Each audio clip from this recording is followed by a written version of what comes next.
Fala pessoal, tudo bem? Nós vamos dar início a partir da aula de hoje ao estudo das chamadas inequações. Claro que inequação, se você não sabe, são aquelas expressões onde apresentam a desigualdade maior, menor, que a gente dá o nome de estudar o sinal, não é o valor, estudar o sinal da expressão. E para a gente estudar o sinal da expressão, eu te convido a partir de agora a gente entender o porquê de ser maior e o porquê de ser menor, né? E mesmo quando é igual, tá? Observe aqui comigo na nossa tela, tá? O início do estudo do sinal da função requer sempre que você conheça qual é a raiz da função. A raiz é aquele número que tem imagem valendo zero, ou seja, que ele está sempre associado ao número zero. Então, como é que eu vou identificar ele graficamente? É quando você nota que a curva representativa da tua função, ela corta o eixo x. A posição aonde ela o faz, a gente dá o nome àquilo de raiz. Aquele valor é a raiz. Então, por exemplo, quando você pega uma função de primeiro grau, olha aqui na tela comigo. A gente tem aqui o eixo x, temos o eixo y e desenha a reta. Aonde essa reta corta o eixo x, aquele valor é a raiz.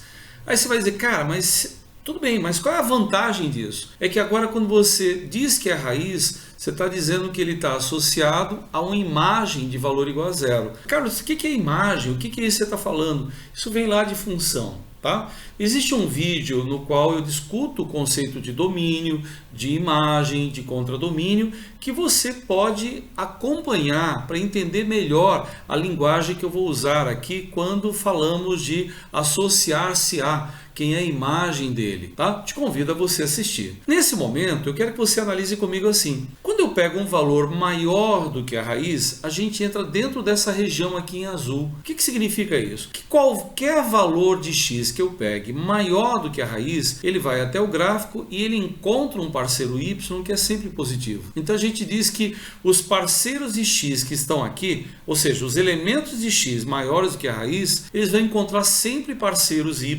que são maiores que zero. Isso do lado direito. Mas se a gente pegar esse lado esquerdo que está aqui, ó, você vai perceber que qualquer valor de x ele vai encontrar o gráfico um parceiro que é negativo, ou seja, ele vai ter sempre um y menor do que zero. Entendi. Acho que a ideia você está sacando aqui, né? Qualquer valor de x maior do que a raiz vai encontrar um parceiro y positivo. Qualquer valor de x menor do que a raiz, ele vai encontrar um valor de y negativo. Mas e quando esse gráfico, por exemplo, se comporta assim, ó, uma reta decrescente? Aí eu vou tentar descobrir a raiz. É onde corta o eixo x. Pô, legal, descobri.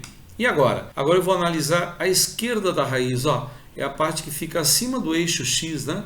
Isso quer dizer que qualquer x menor do que a raiz, o parceiro que ele vai encontrar é sempre positivo. Puxa, é verdade, olha, qualquer x que eu pegue menor do que a raiz, ele vai encontrar sempre um parceiro y positivo. Mas em contrapartida, se a gente pegar do lado direito, qualquer x maior do que a raiz, o parceiro dele é sempre negativo. Então, quando eu começo a usar o sinal de maior e o sinal de menor, a gente está diante de uma desigualdade, chamado de inequação. Então, o que é uma inequação? Inequação é uma condição que você impõe a uma expressão para que ela encontre valores que torne aquela expressão sempre maior do que zero, menor do que zero ou até mesmo igual a zero. Por outro lado, quando a gente quer que ela seja exclusivamente igual a zero, aí a gente dá o nome a isso de equação. Acompanha comigo aqui outra situação agora envolvendo funções de segundo grau. Mas eu quero que você não esqueça, para a gente estudar o sinal, a gente precisa da raiz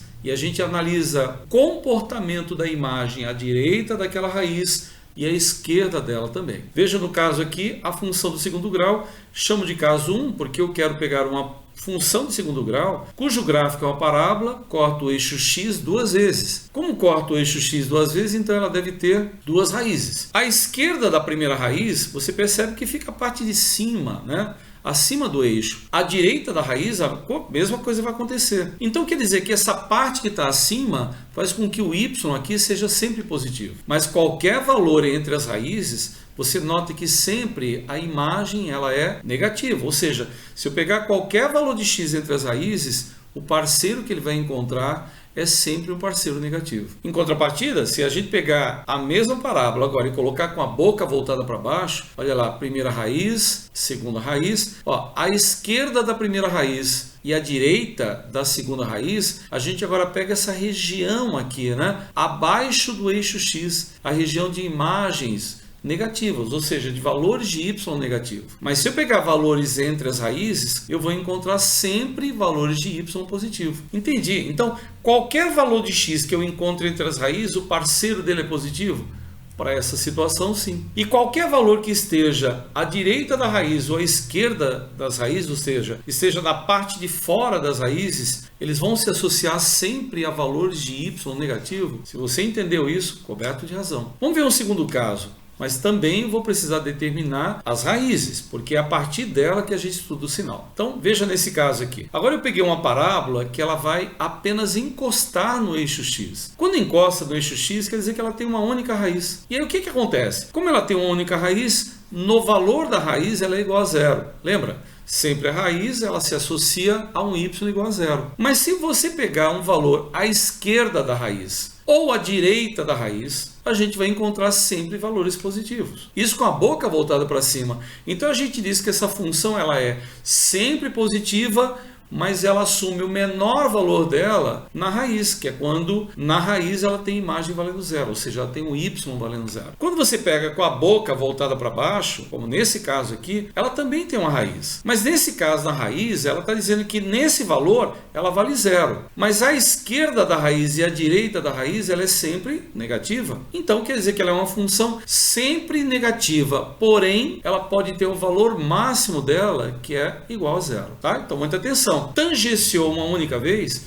então ou ela é sempre negativa ou ela é sempre positiva. E nesse caso aqui, o terceiro, quando ela não tem raízes, aí quando ela não tem raízes, ela é sempre positiva. Então ela é estritamente positiva com a boca voltada para cima, mas ela pode ser estritamente negativa, né? Ou seja, somente com y negativos se a boca estiver voltada para baixo, como nesse caso aqui. Ela nunca vai ser zero. Eu acho que às vezes é muito complicado você ficar guardando todas essas regrinhas. São regras, né? Regras a gente esquece. O jeito mais simples de fazer isso é assim, ó. Deixa eu te contar. Primeira dica importante. Você vai pegar uma função de segundo grau, você sabe que a primeira coisa que você tem que fazer é determinar suas raízes. Então vamos lá no eixo X, as raízes aqui, 1 e 2. Então vamos pregar o número 1 e o número 2 no eixo X. E agora? Agora esquece as regras, boca para cima, boca para baixo. Escolha um valor, qualquer valor, ou menor do que 1, ou entre 1 e 2, ou maior do que 2. Usualmente, eu particularmente escolho o zero. Não, por que o zero? Porque o zero torna todo e qualquer produto igual a zero. Trabalhar com zero é fácil, né? Então, por exemplo, o zero está à esquerda do número 1. Então, estaria dentro dessa região aqui, ó.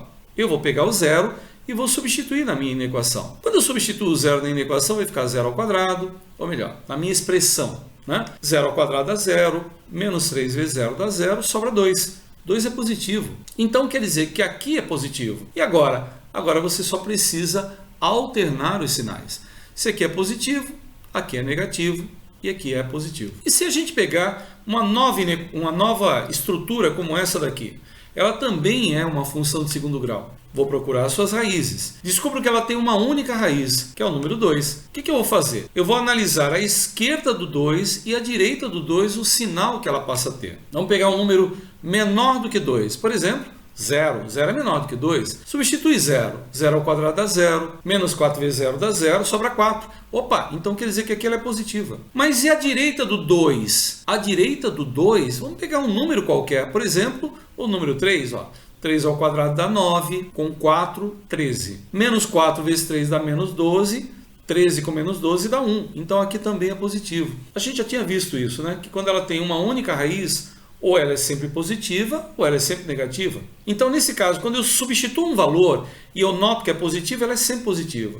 Mas se eu substituir o valor da negativa, ela vai ser sempre negativa. Tá? Legal. No nosso terceiro caso, aqui, eu tentei pelejar, descobrir as raízes, mas não consegui. Por quê? Porque o delta era menor do que zero. Pô, legal. Então, não tem raiz? Não tem. O que eu faço agora? Substituo um valor qualquer. Por exemplo, pego o zero. De novo, meto o zero aqui. Vai ficar 0 ao quadrado, dá 0.